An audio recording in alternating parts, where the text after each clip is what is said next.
Wassail Beautiful People, it's Rune Raker 6. That's weird, I was going to do it that way around. It's 6, whichever way you look at it.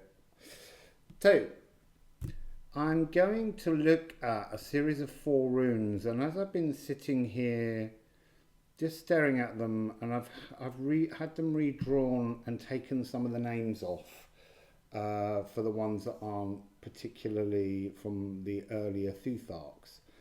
And I'm beginning to see that the pattern is a spell, and it's not really a spell of protection, but there is something about being protected by the magic that you unfold. Now, whether that comes out, I'm not sure. I've also sent these to Rob and Reem, who are going to have a look at them as well. I didn't send them to Cindy at the moment because she's away and there's no mobile signal where she is. So let's ding that bell of Neptune.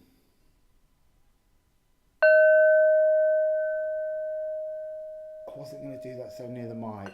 Let's do that again. Let me put it further away because it'll distort. And I want 3 really nice smooth bells.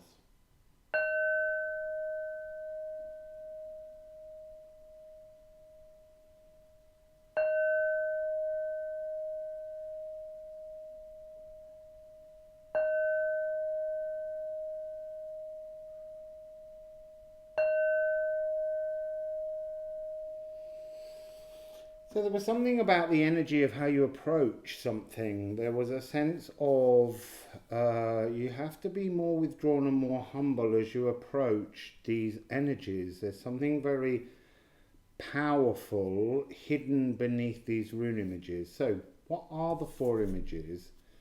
We have calc. Now as you can see it's 31, which means it's past the ordinary Elder Thuthark, and this is one of the Anglo-Saxon ones, and calc means little shoe. But there's something about this that's very much like the footprints left in the sand. So from calc we move to this unnamed one, which is calc turned. So there's something about changing your position, changing your presence. I'm not sure, we will see as this unfolds. This is often linked to the notion of bellows or snorting, or something about a dragon's breath is within there. And then from this rune we have this medieval bind rune, which is often called Wan, but I've removed the name because I've been told there's something else about the energy and it will develop its own new name. And then the final energy is Elks, which is 15 and is in the Elder Thuthark. It's Agiz or Elhaz, and it's to do with protection. But if you look at it in terms of where we're going from, there's something about a transformation, a change of position, almost turning the world upside down. And so I'm hearing the idea of stepping into another dimension through a magical portal. And Rob's going to have a look at this one, but it's interesting that in Elks, the runic poem in Anglo-Saxon that describes Elks, because Elks is interesting in many ways, partly because it's X. So it's not the beginning of the word as most runes would have, it's Elks. And originally it was Z, and it transformed into the CKS X sound later on. But there's something about, in the rune poem, about how the elk sedge, or the sedge elks, I can't remember which way around it is, that they grow near, they're a kind of deer, the elk, and they're near the fens in Anglo-Saxon Britain, and you need to approach them very carefully or you'll end up with a bloody hand as you reach for them. So that is an interesting energy just from the poem, the rune poem. So what we're going to do is we're going to look at them in this order that they've moved them to, because I had them in a different order originally, and they've been clarifying the spacing of them. So we're beginning with, I mean, there's something about this that says talon as well, and I think that we need to think about aspects of animals, because animals would have been deeply revered back then. Not just as guides and informers of behaviour by watching them, but also because quite often they were used as food.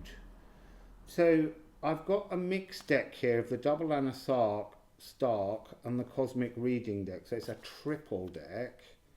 I've not done that for the runes at all before, but I just thought it would be nice to get some different kind of energies from these cards, and I'm rifling them sideways on Alarim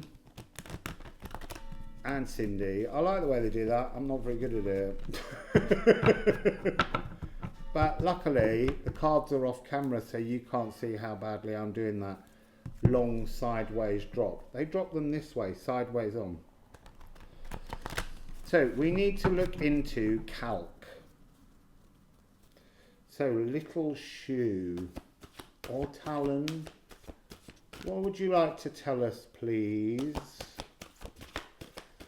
about the symbol of calc and the possibility of this rune charm that's working through? Something's fallen. It's one card. Ooh, freedom.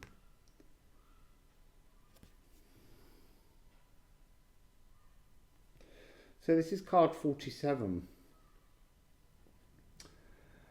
You know, obviously there's a separation. There's black and white, there's yin and yang. It's a suggestion of light and shadows, but it's also, they're really drawing me to the hooves, the mark in the sand. So there must be something to do with how the mark in the sand is relevant. What we leave behind us, the shadow of our old self, perhaps.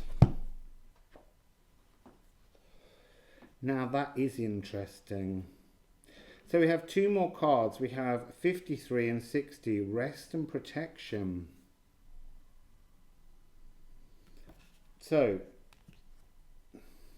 there's something about, they're saying, the energy of, I'm hearing opening a space, polarities, dividing something into light and dark, and inside the light and dark is where all of the colours, the restfulness within your auric field takes place.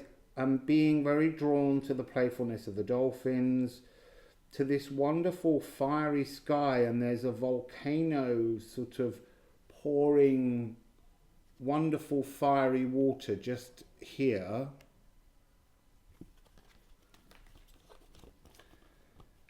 And how you have to protect. You have to protect the magic. Protect the magic. That's interesting. I wasn't going to say that word at all. And as I was trying to find the word for what you were protecting, the word magic was put in. So there's something about the magic is protected. You can't just access the magic. You have to approach the magic in some particular way. Let's go to the Odin and see what Odin and the Nine Realms has to offer us. So, Odin and the Nine Realms. Oh, you see immediately they're saying the harvest of this is the mouth of God, and this is the harvest. So there's something about harnessing the power of source, harvesting the power of source, harvesting the magic within you. Within you. That's also interesting.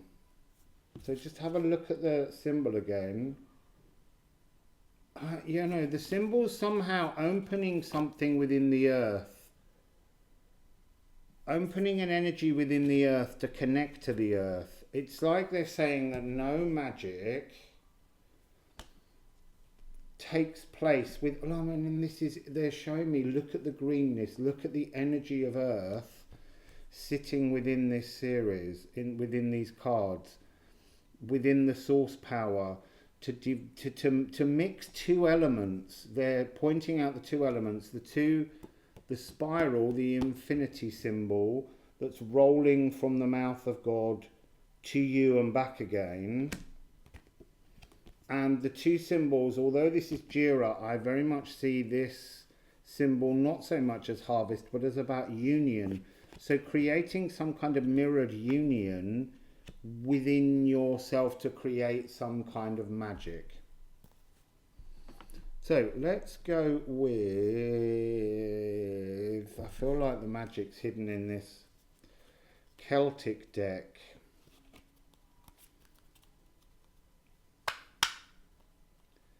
So,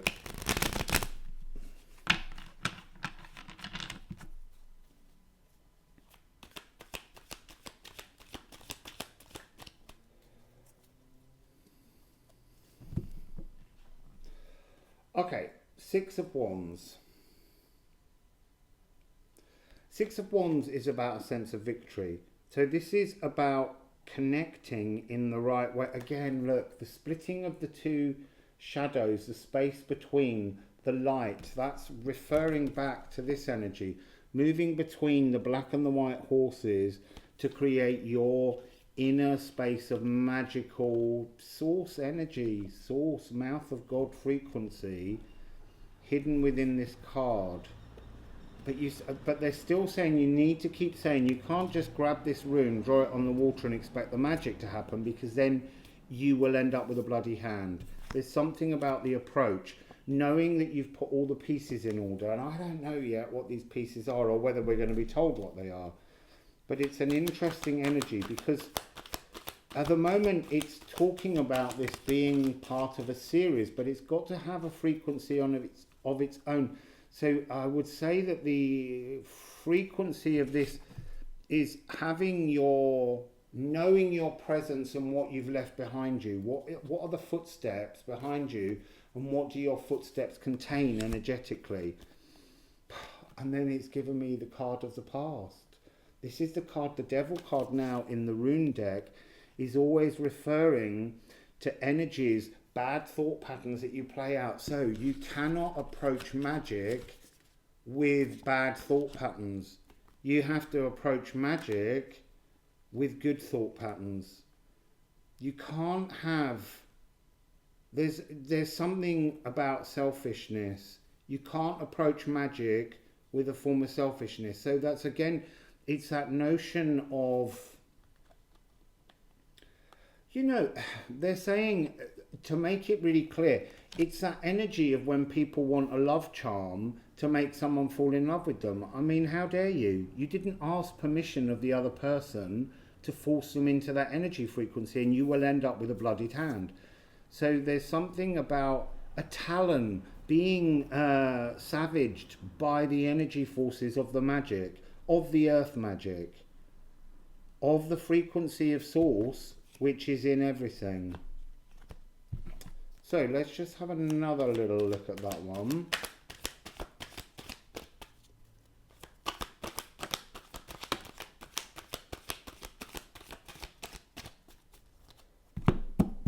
Okay.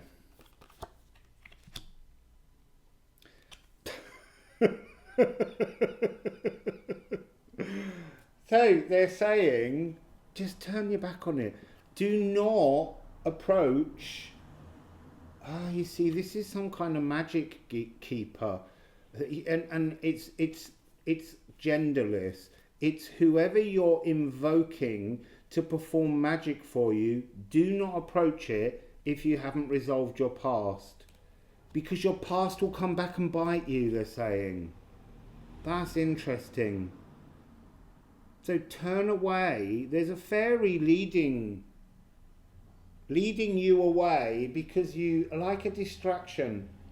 It's like a temptation to wish for something without having the right prepared frequencies to receive the gift. So, I'm sorry it's getting a bit dark here.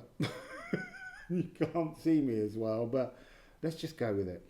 So, the Two of Pentacles, it's not so much about the Two of Pentacles, it's about clarity of mind. It's the norms.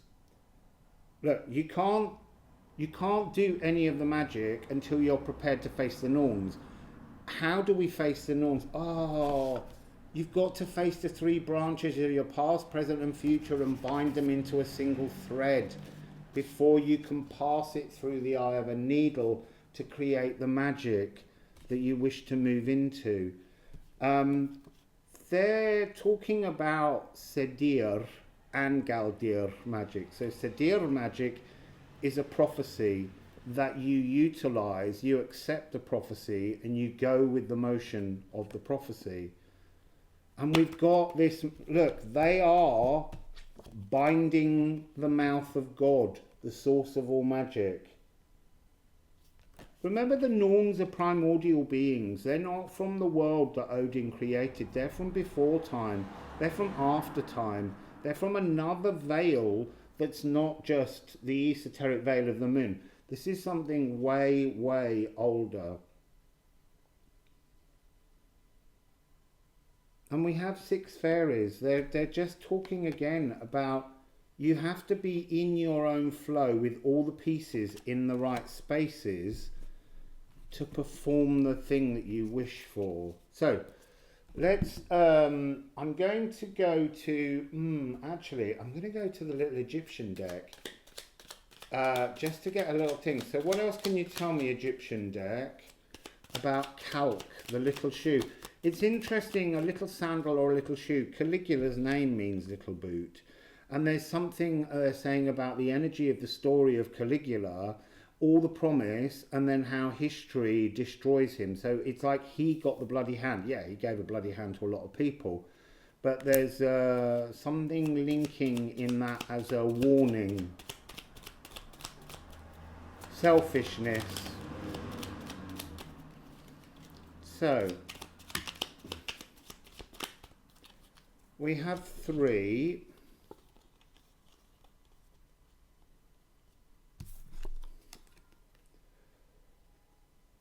So we have 17, 6 and 4, but you just have to give me a minute with them to read the energies. Because this is again about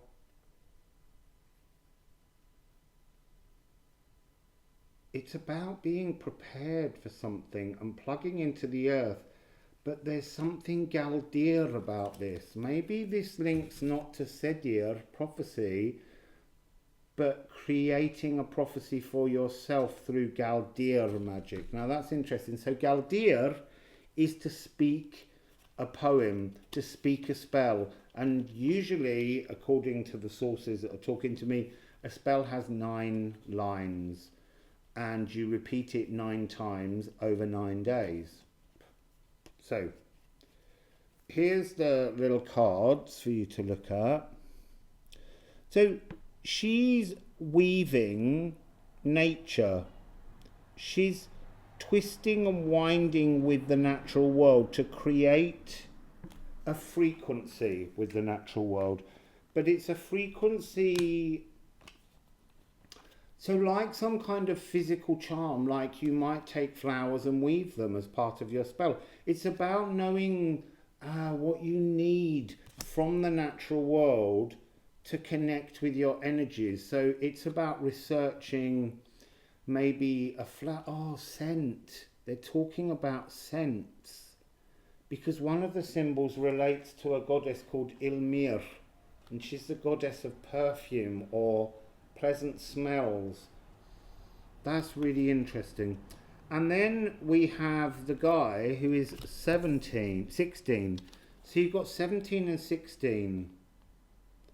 So preparing, and he's putting up a hand to protect himself from the past, to not allow any of the energy of what are the footprints that you left behind to interfere with the frequency of the magic. And then it's sitting down and composing. taking time to create the spell, to approach, to invoke. So I'm going to end with one shamanic oracle, well, hopefully one, and then we move on to the next rune.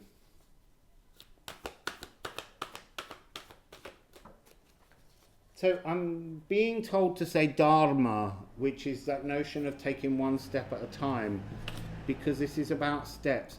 There is something about, you have to make sure you don't leave tracks in the past that can come back and sting you. It's a vision quest, and that is what magic is. You've got to be prepared for the vision quest. You've got to dot all the I's and cross all the T's, or the other way around. So, that's that one. I'm going to pop all the cards back in case they need to come up again as part of the story that we're building here. So that was Calc, the footsteps of being prepared for spell work. Spell work's not something we do a lot of. We've done some. We did some in August. It started last year with the last Lionsgate portal, I believe. We created some Galdean magic, and then we did some in Normandy. So obviously the magic is coming back, but we needed the runic understanding to make it work properly. So the next rune that we have is this one. So it's preparing ourselves, and then I guess it's engaging with the energy. Turning forwards to engage the energy, uprooting your old frequency, your track, your footstep, your beingness, your presence, and turning it to bring in the energy. But there's something about a dragon in this one. Every time I touch the card, see the card, I see a dragon snorting as if it's scenting the wind, and this is the one that I feel is linked to Ylmir, the goddess. It's very rare that we talk about scent, and yet I'm being reminded of how dogs, and there's a dog on the card, well, it's a wolf. Communication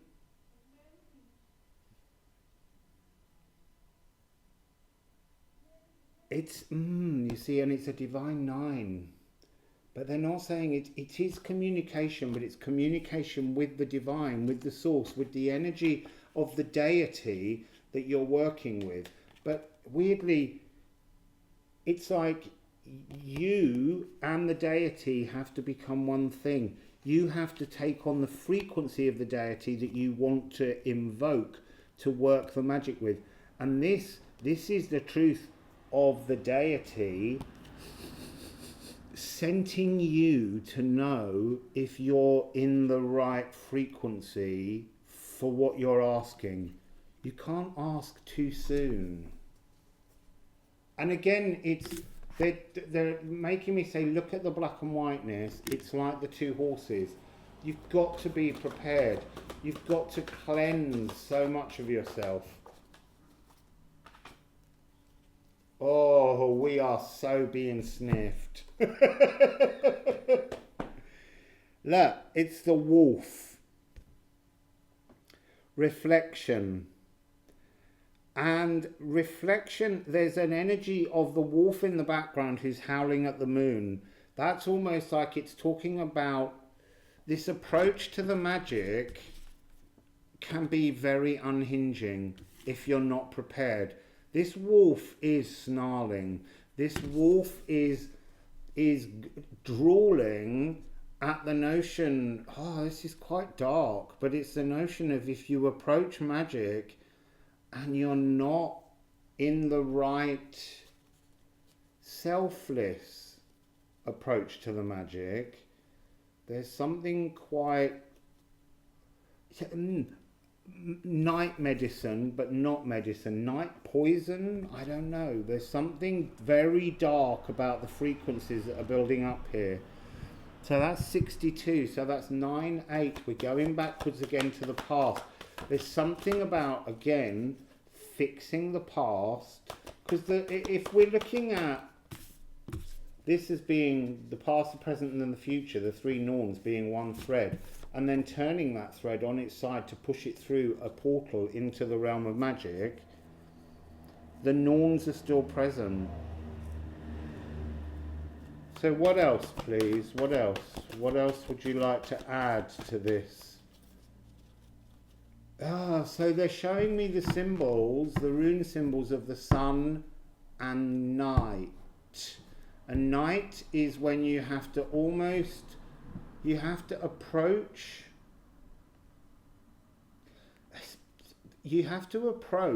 the deity you wish to work with, having not blocked off your light, because you have to stand in your purity, you have to stand in Baldur energy, but there's something about lopping off the frequency of your past and your future to be in the now. That's interesting, because I've never thought of that symbol of night. I think of it as a blockage of light, but actually they're saying it's more like a containment of light. So I've got a couple of cards down here. I just want to see what happened here. It was too many burst over. But light codes. Stop thinking of light codes in that kind of cosmic old new age way, and think of light codes in terms of being magic, being something interdimensional. There's a whole series of cards here.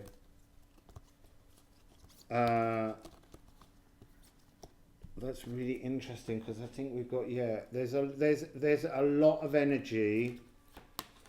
I'm not going to read all of these, but I'm just going to show you them. There's a lot of energy that when you're approaching the form of magic, you're trying to connect with source, with a form of divinity. Patience is the key. Patience is the key. Patience is the eye through which you're passing this needle. That's fascinating. I've got two that I'm going to read properly. I'm just flicking through these. Setting your heart free. That's part of the journey. You have to have a free heart. You can't hold any pains in your heart to perform magic in the new frequency of air, they're saying. Earth magic was different. Earth magic was created selfishly because it was a selfish energy frequency. This is different. You have to be pure of heart to approach the magic. We're getting source energy, tree of life, pulling up the energy, the shadows to radiate from within. We've got another wolf. We're just being shown, being scented, emotional challenges. They're saying smell yourself. What does that mean? Know yourself, know your own truth, you know, bringing up and just holding in your hands the energy, and just, you know, thinking about, sniffing, looking at, imbibing the truth from your own frequency, your own energy that comes from your hands. And these are interesting. Limitless energy signature. It's trying to say that within that space, within that tiny, look, threading the needle into the orb of magic, that's another dimension, and the whole is minuscule. Because once you're in, then it's a whole world bigger than this. It's limitless. And it just expands. Inside the frequency of magic is a huge expansion. So,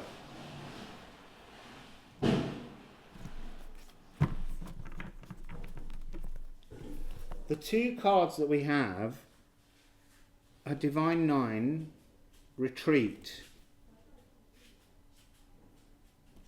and Soul Fragments 33.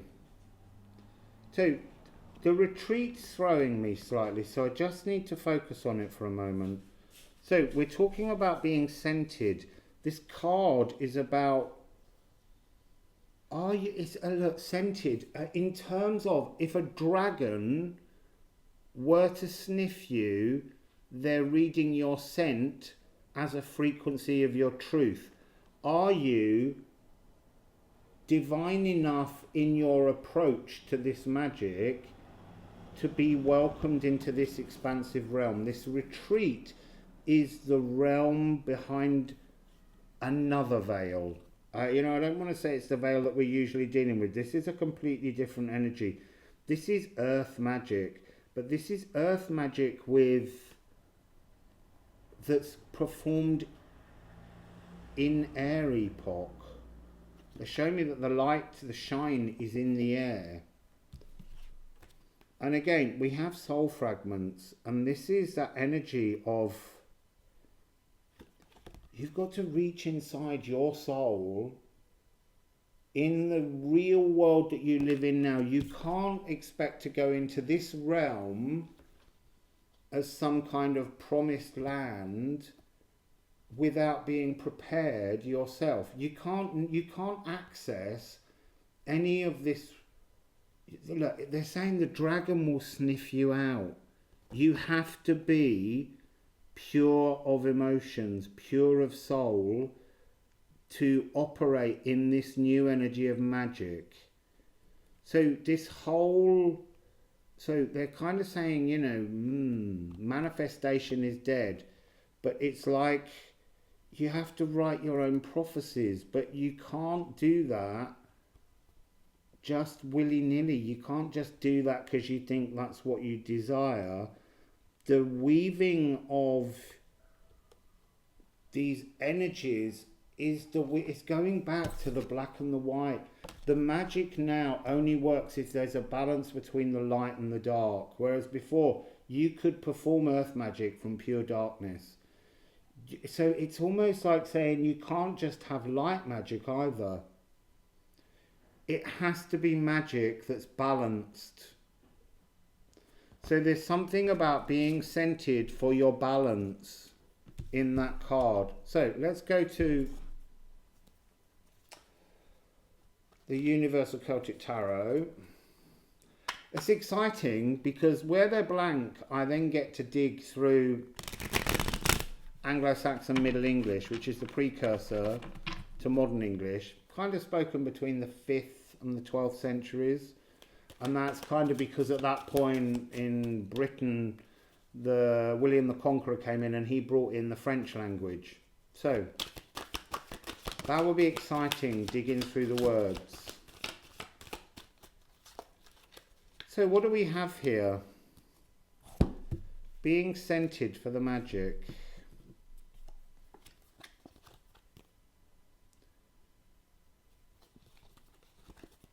Yeah, we've got dragons, air dragons, earth dragons working in air frequency. So we have death and rebirth.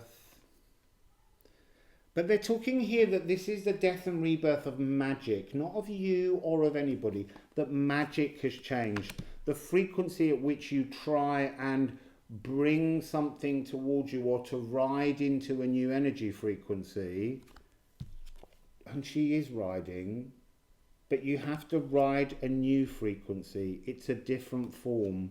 And then we have this wonderful earth dragon working with air now. It's like it's been freed. It's planting new seeds, but it's, look, there's 7 of swords is an exit usually. And this is like, it's almost like meeting the troll on the bridge, and the troll asks the question and you have to answer the question, or is that 3 Billy Goats graph? I don't remember.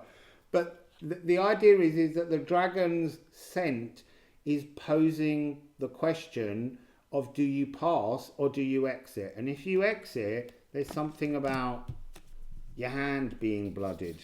So High Priestess frequency. So this is, she's wearing a runic cape.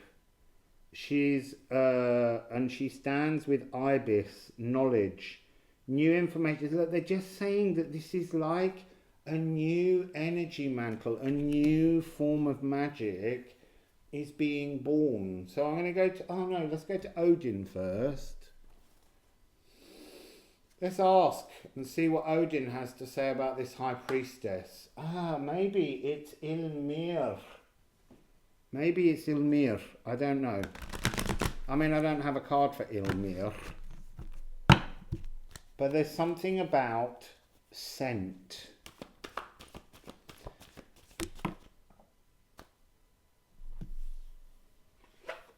Oi! We've got two realms. We've got Jotunheimr. Oh, you see, now that's interesting. In Odinland, Asgard, they have a fear of the Jotun, the giants. There's an absolute fear. The giants are seen as the enemy, and they build walls to protect themselves from the giants. Why do they do that? Because a long time ago, when the whole worlds were made by Odin and his brothers Vili and Ve, they killed the original giant, Ymir. Ah, Ylmir. She's got some kind of connection that I know nothing about to Ymir. I do think this is coming across as her. Anyway, so they killed the first giant and they built the whole physical world from his bones, hair, his eyebrows, his blood. But as his blood was spilt in the Ginnunga Gap, the void that they all lived in up until that point, all the other giants drowned apart from a few, and then all the giants that came afterwards, they fear them because it's like Odin wronged another through selfish magic. Ah, you see, now that's interesting, because part of the story of Norse mythology that never makes sense to me is, why does Odin go to seek wisdom when he was there before everything and created everything? So I know there are the primordial beings, the Norns from behind the veil, but there's something really fascinating about that notion. He's seeking another kind of magic. He's seeking the Vanahamir, the Vanir magic, the Sidir and the Galdir, because they taught him, I think it was Frigg that taught him Sidir and Galdir. But I'm being told he always gets half the story somehow. So, and that's what that is. It doesn't matter what he learns in wisdom, and he is the All-Father, he always somehow manages to connect himself into a realm of fog because he can't let go of his fear. That's that fear that the dragon consent, that Ylmir consent on you. You have to lose the fear. So somehow this magic has to be fearless, bold, but I guess in some kind of frequency that involves loving energies. So, a little bit of the Egyptians, because they're fun.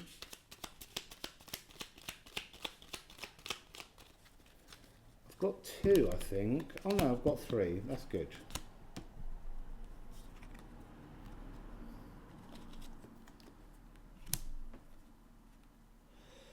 So we have 18, 14 and 31.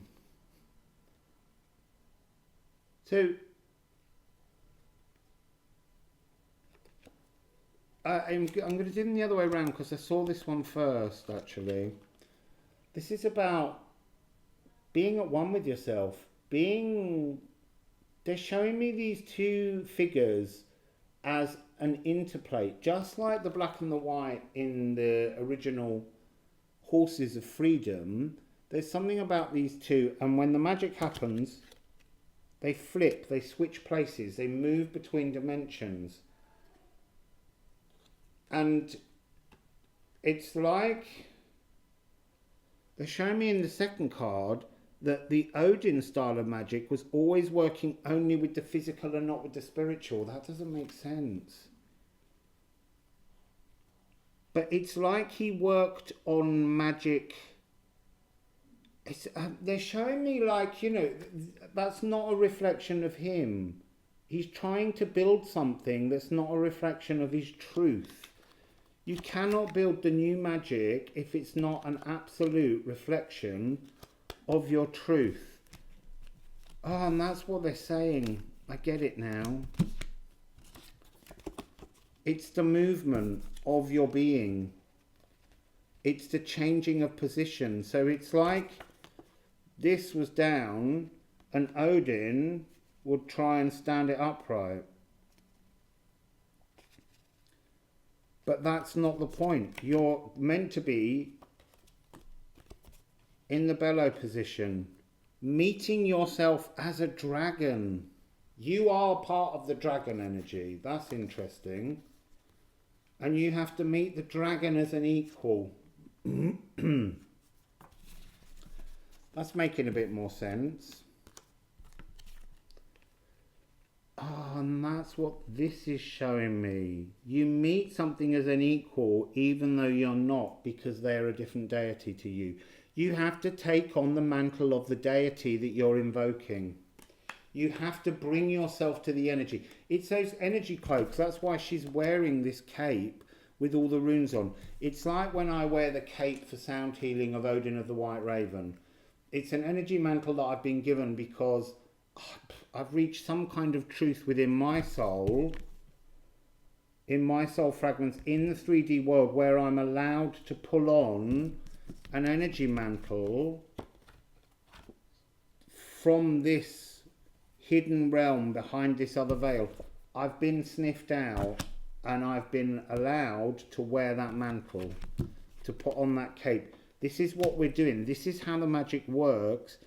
You have to tune yourself to become the deity.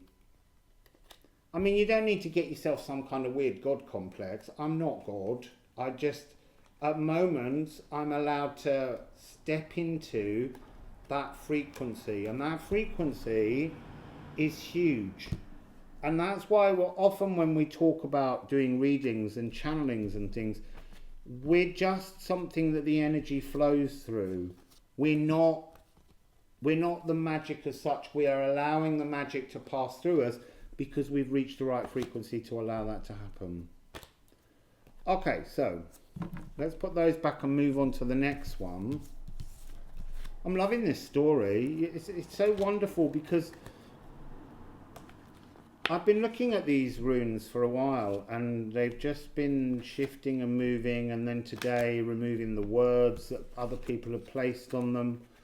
Wan, Wayne, Wan, Wan. There's something about Wan that means something to do with to not be right. So, and it is a binding rune of magic, but it's like a binding rune of wrongness. But it may have been a perfect binding rune in air frequency or fire frequency, but it's not right for air frequency. So I need to put all of this big set of cards that came out then to tell the bigger tale that was going down with this.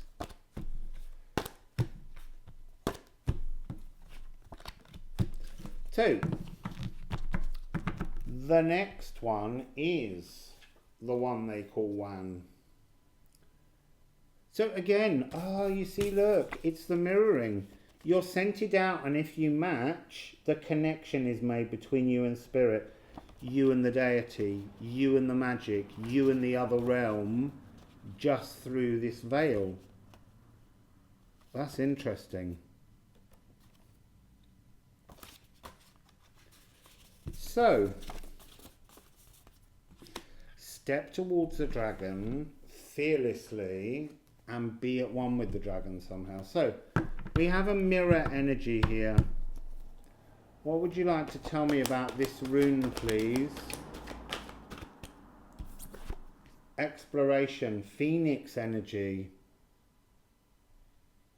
It's just talking again about your inner compass, You have to point in the right direction. You have to know the direction that you wish the magic to take you forwards in. But you've got to remember that the magic, the realm that you're stepping through with the tiny needle-sized opening is vast. And it's so powerful that you need to remain humble. So, I'm going to have to separate these into their individual runes later, because it's telling a story at the moment, but there are different aspects of the story. It might be that they have to be read again. I might have to do them again separately out of order. Affirmations, Galdir. So,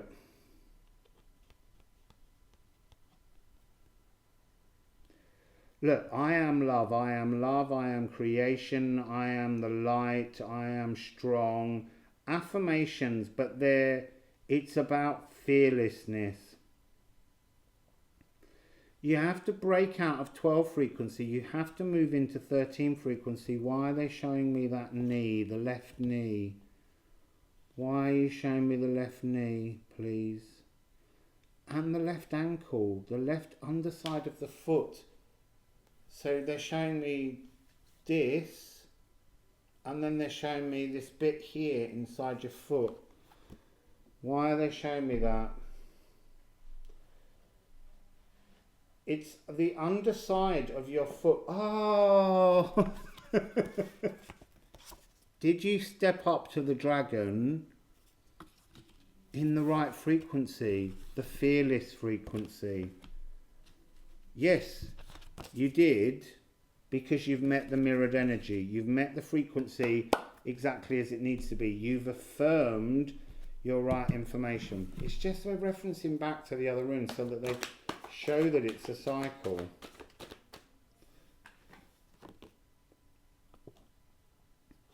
Look, it's in this deck, it's angelic assistance, but this is the notion of source. This is divine will. This is 6 and this is 9. So it's the idea of 3, 6 and 9 is the internal. Oh, sorry, look, they've just shown me something here. 6, 7, 5, 7. Break free of the 12 frequency, you have to be in 13 frequency. That's interesting in itself. So 6 and 9 is divine frequency and how it applies to the outer world. This is something about being given a vision, an understanding of how to apply what you see inside the realm of magic in this wonderful energy of source, divinity, and it's sacred wisdom. It's like they're saying 2 talons. They're saying that there's something about this that is sacred talons, not just steps. There's something about this that is the sacred in its rawest energy. I might call it dragon, I might call it wolf, you might call it owl spirit. You are being scented by source. And then at the point when you get it right, it's sacred wisdom is coming towards you. And that's that thing again of light codes, light language, geometric languages, which is the form behind all life. That's the 6 and the 9. That's how this energy applies back into the 3D world. But it's not about you changing your inner understanding. It's an outer understanding. The magic works through you, within you, but there's no aspect of the inner part of you that will change when you're given this code, when the energy of this divine moment moves through you. You will stay the same, but the world around you will shift. It's not you that shifts, because you have to come in unshiftable. You have to come in at that frequency of source.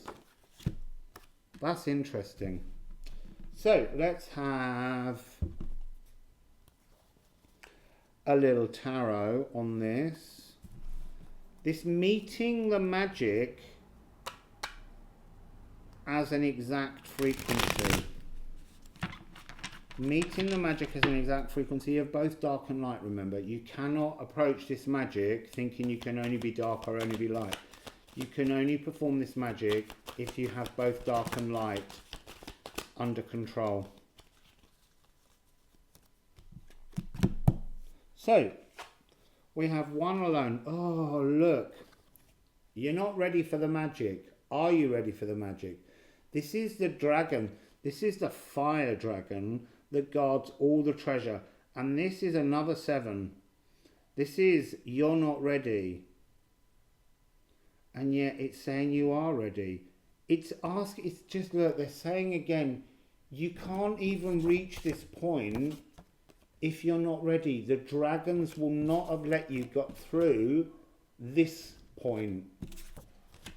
You have to be emotionally ready. Not just thought ready, emotionally ready. You've got to clear your past. You've got to clear your past. 5 of Cups. You've got to walk away. Walk away from not just the past, but almost you have to let go of your attachments to the current realm that you're in. So the actual now that you're in, when you come out of this, you will be a changed... No, it will be a changed world. That's interesting. You will be the same, but everything around you will have changed. But you have to be prepared to let go of everything. That doesn't mean that you let go of all the people and friends and lovers and, you know, animals and places around you, but you let go of the connections that you have to that version of it. So you've got a book and you turn the page and everything looks the same, but there are just tiny brighter colors on the page. And now we have, this is the magic. The King of Wands is the magic. And again, we have a fire dragon. So this is when the magic works. When you reach that point, when you let go of everything, when you trust that where you're moving next is exactly where you're meant to be. The tree is the same. You are the same. It's the world around you that changes. There's something about all of the runic language on here being the nutrients that's feeding you into a new energy frequency, a new existence. So we didn't have any shamanics last time, but that's all right. Let's have an Odin on this. Odin, talk to us about this mirrored magic. This mirrored magic, Odin, this mirrored magic. So we have 2. Loki, shape-shifting. And they're saying he doesn't change at all. Everything changes around him. The perception of everything around him changes. So when he's a horse, he's still Loki.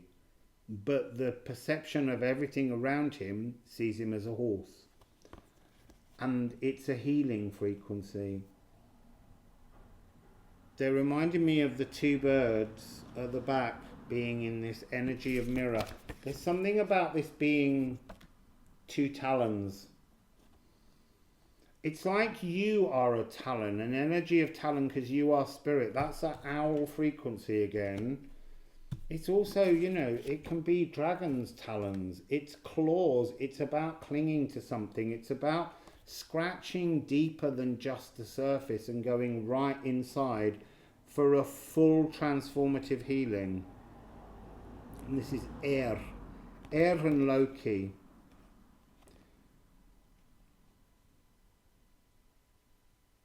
Okay, so let's just put some Egyptians on again.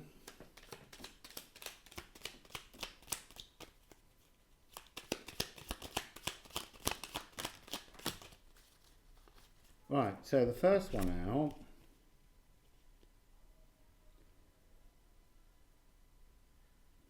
There's something about Blue Lotus, it being a kind of,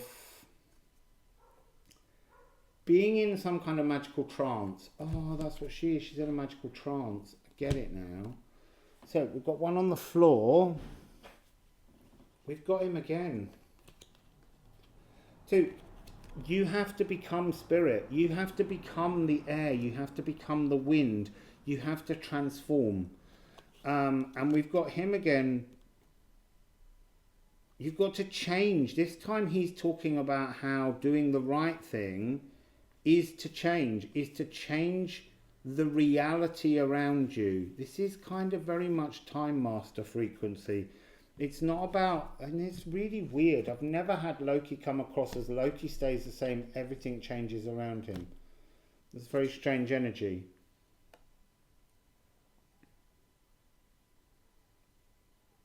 There's something challenging. It's like the point of the mirroring becomes the greatest test of your fears and your ability to be firm.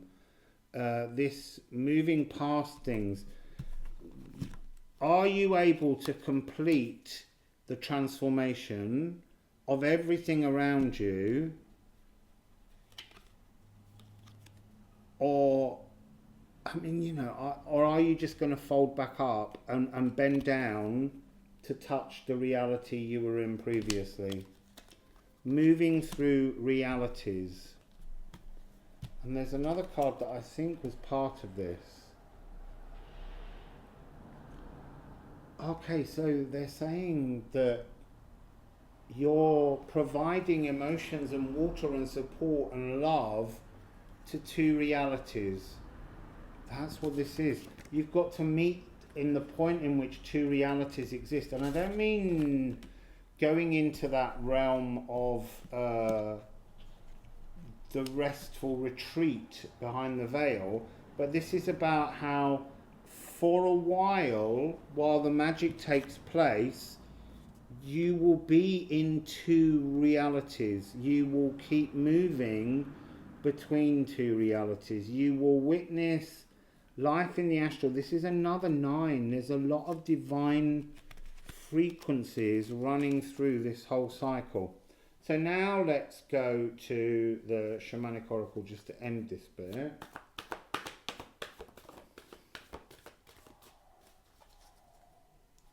So what do we have down here?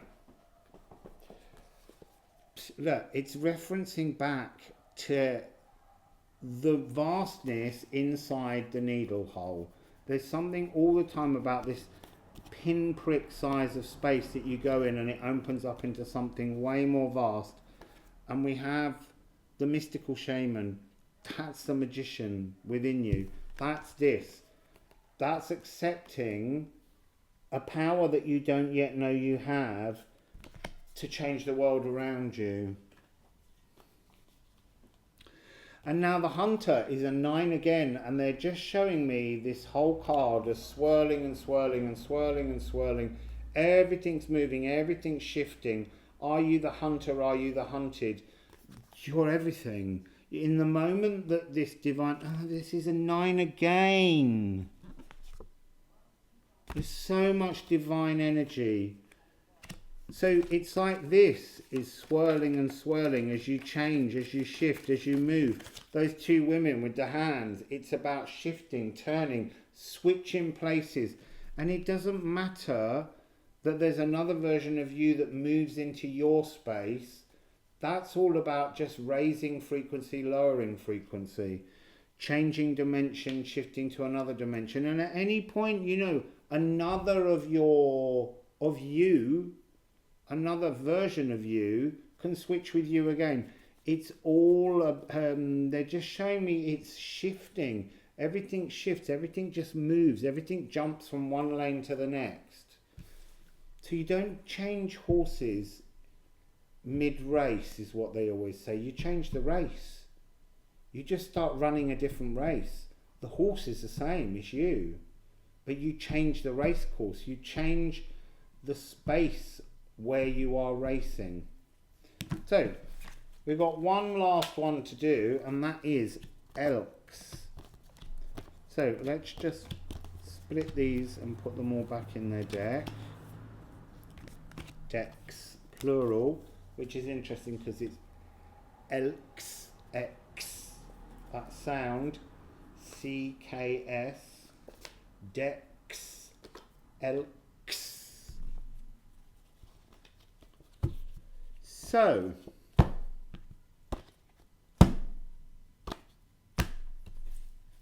Odin cards over here, pop those ones back in. So, I'm going to move that deck off because I haven't used that deck at all. And that deck, I haven't used that deck. Let's get that one out of the way. Let's put, oh, where's the Egyptian deck gone? Oh, that's there. Right, just got the decks that we're using in front of me. Oh, apart from the Mystical Shaman. I don't want to miss them out this time. Right, so. Final one. I'm starving all of a sudden. It's all that magic. It's all that horse racing and jumping between realities. It's making me hungry. So, this is 15. Elks. Protection. Spoken a little about that earlier. Let's just dive in and see where we get.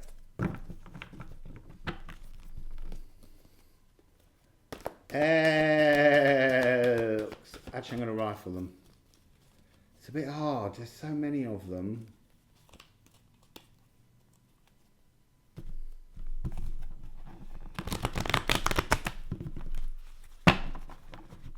Elks. I'm enjoying this. I just have to transcribe them all up, and I've got to catch up with all of your videos too, because I've had a terrible internet connection here. I bought a pocket Wi-Fi, and for 2 weeks it worked, and then they just slowed the signal down to the point that it doesn't pick anything up. So I've used all my mobile data up, and now they're just charging me an arm and a leg. There's something about an arm and a leg, they just said to me. Why is there something about an arm and a leg? So, elks. 15. What do you want to tell me about elks? The end of this magic coming out. I know it's like being turned up the right way. Okay, there's something about this being the frequency you reach when you come out. So, we've got this card again. You've been sniffed. So, it's you are a reflection of yourself, but you're in a new world. You are the same. You are the same thing. This same pining, crying, whining version of you is the same as the version that's found your way into a new realm, and you're reflecting on it, standing in an Akashic pool. The next card is frequency. And what they're showing me in this card is you are the frequency creator. So your tone is what resonates the world around you. So when you come through this mirroring moment within yourself, your frequency is renewed, and it's what sets the world around you. It will look the same, but there will be differences. There will be magical changes that have taken place. And it's self-love 42, but this card, there's always that weird little ghost of a child inside. This is about being grown up. This is about living in clarity, living in true frequency, living in Earthmasian, thy earthly power. And it is about earthly power. I know we're not in earth frequency, but all of the magic takes place from within the earth sphere. But this is just, it's a new kind of magic that's air epoch magic, air, to make a sound.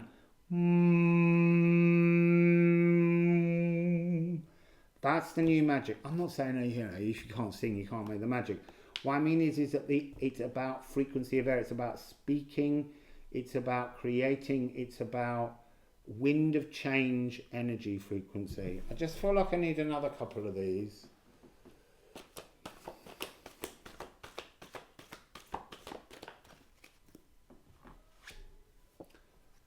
Beautiful. It's like you looked at your shadows to deal with your past. You brought your life together. You threaded it into one thread. You went through the test. You were sniffed by spirit. You matched the frequency to come out in a different way, and then you came out as the tree. But really, this is like, again, it's just that mirror. This is this. You've moved again, and you've brought everything round. So you've swapped places from the very beginning. You've turned everything in your life around because you've approached this magic in the correct frequency. You've achieved the new frequency. That's really, really lovely. Tree of Life. Your personal Yggdrasil tree flourishes with self-love. When you don't fear your own reflections of the shadows, your dark reflections, they're saying. So, I want one more. I want one more. They might give me two, but I want one more, at least. Beautiful messages. I'm feeling this really lovely buzzing energy. You see, look, it's so interesting. It's repeating. It's the retreat. You are in that energy now. Before, you were only allowed to glimpse in. Were you prepared for it? Now you are. You've turned everything over. You are in air epoch. So, let's have some tarot. Oh.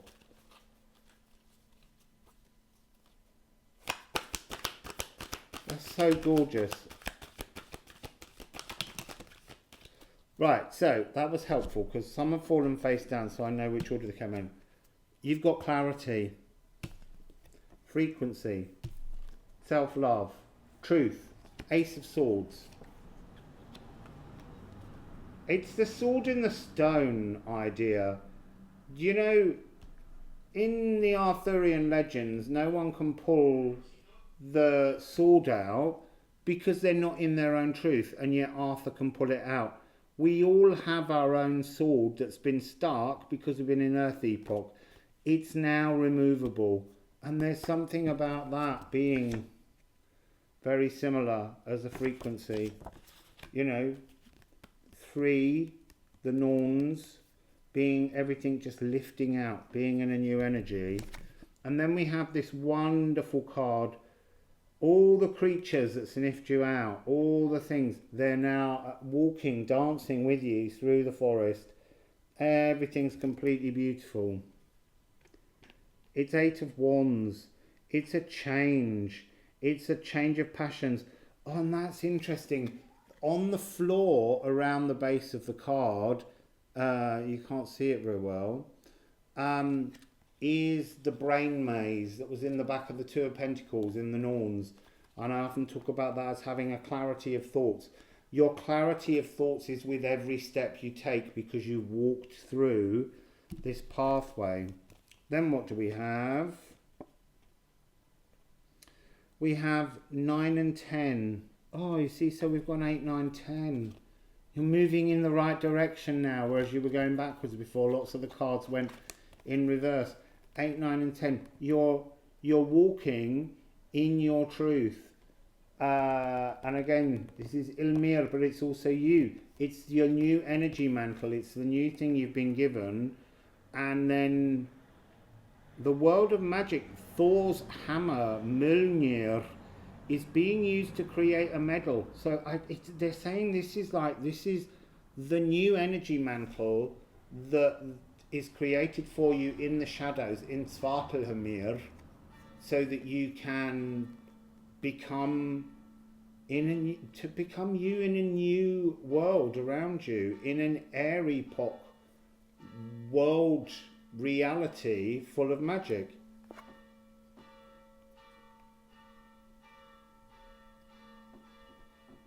See, look, the bells were shaping your energetic mantle, and the sonorousness of the bells is no different to the frequency resonating out.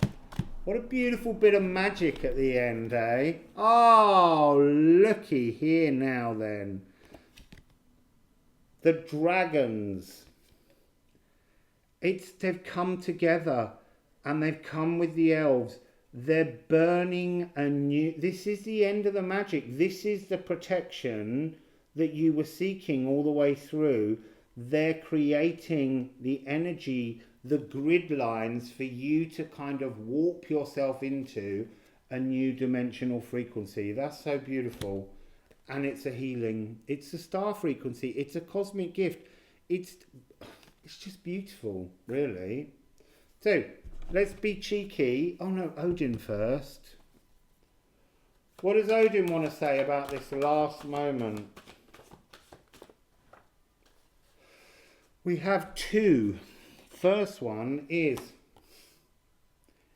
Geffen. Do you know what? I need to look something up about Geffen in my notes. Give us a sec. There's a phrase about Geffen that's fallen out of my head that needs to be the giving one, goddess with knowledge, truth. This card usually relates to the Ace of Swords, which we have. But she's the giving one. I feel like she's she's not. They're saying she's the sales assistant in the clothes shop. She's got all the cloaks you want. She's the giving one. She's the knowledge. When you pass your test with the dragons, she's the one that will give you your new energy, medal, mantle, whatever it is that allows you to live in a different frequency.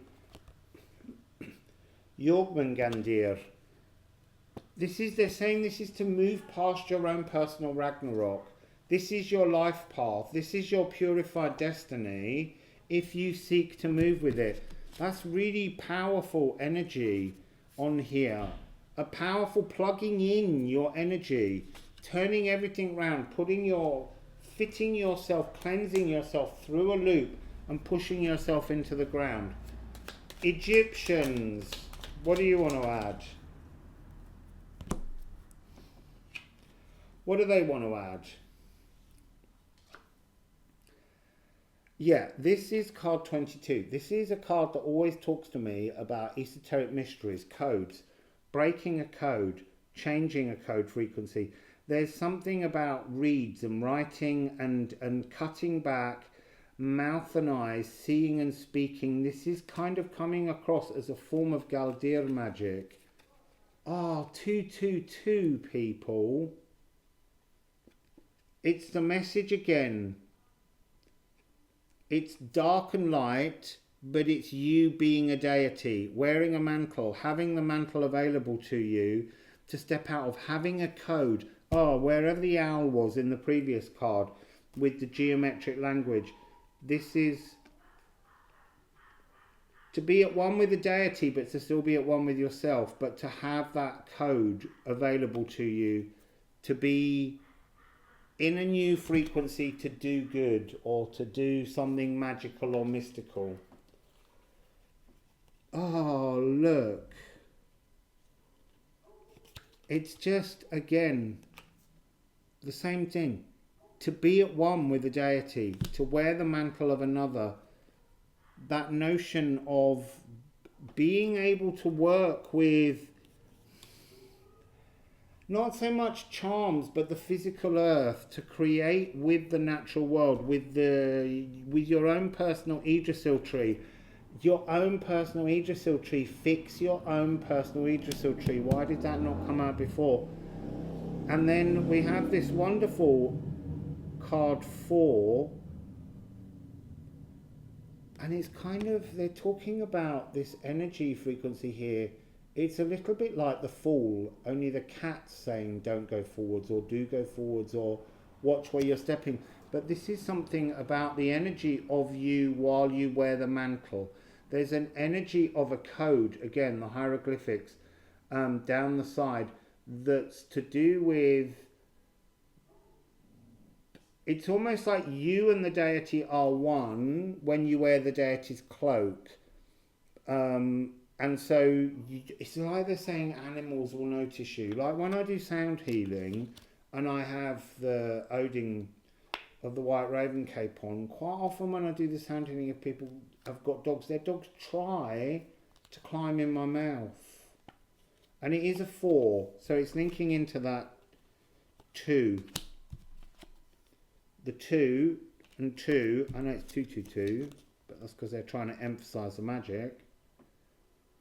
Wearing your mantle and becoming something else, but it's not a permanent thing. You take the mantle off. It's something you're gifted with to use for some kind of purpose in life to help others. And it's never just to help you, because that's old magic. So, that was so exciting. I feel like the energy that's just gone through me to talk about those cards was really thrilling. So, anyway, there'll be others. This is just Rune Raker 6. Oh, 222 ended with a 60. So, enjoy yourselves, and I'll get back to transcribing, and I'll try and get all the lovely videos you've made up on my page, and then I need to start watching them. I'm just going to use my UK mobile download to do it, and it'll just cost a lot of money, but you've all been so kind and sending me so much that I feel it's the least I can do. So thank you all, and wassail, and see you all soon.